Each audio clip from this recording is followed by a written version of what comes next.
Selamat pagi Bapak Ibu dan saudara-saudari yang terkasih. Hari ini Jumat 23 Juli 2021. Hari ini kita akan merenungkan sabda Tuhan dan merefleksikan apa yang tersirat dan tersurat di dalam sabda Tuhan. Marilah kita berdoa.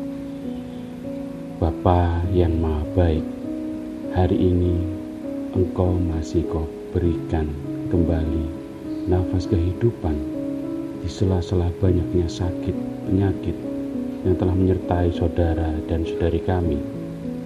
Berkatilah mereka, sertalah mereka dalam menghadapi rasa sakit.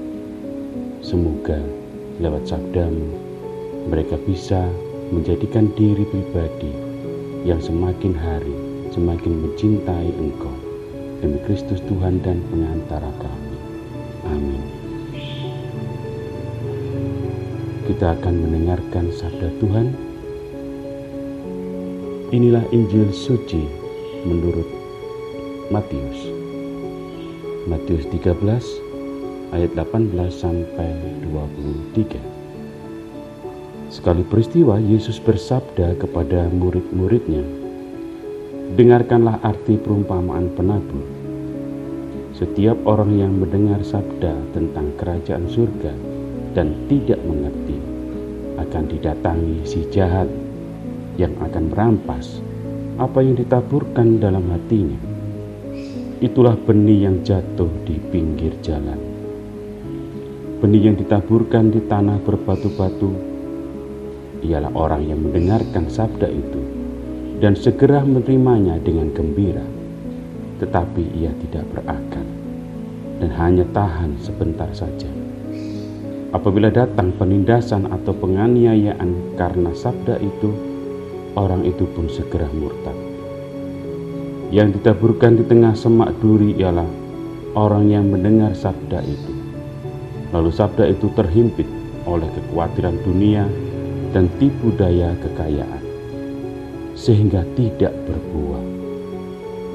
Sedangkan yang ditaburkan di tanah yang baik ialah orang yang mendengar sabda itu dan mengerti, dan karena itu ia berbuah. Ada yang 100, ada yang 60, dan ada 30 ganda." Demikianlah Injil Tuhan. Terpujilah Kristus. Bapak, Ibu, dan saudara-saudari yang terkasih,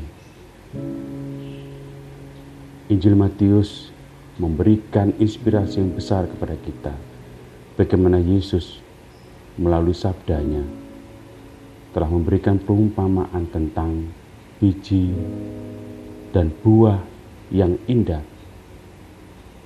Perumpamaan penabur ini adalah Allah sendiri.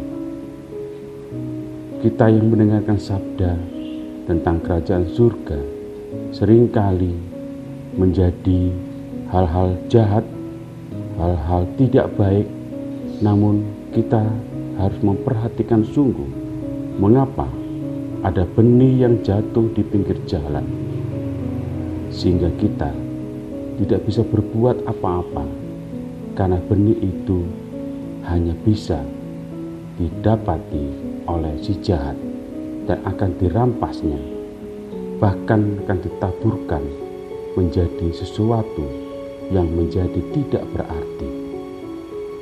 Benih yang ditaburkan di tanah berbatu adalah orang yang mendengarkan, tentu saja mendengarkan sabda dan sanggup menerimanya.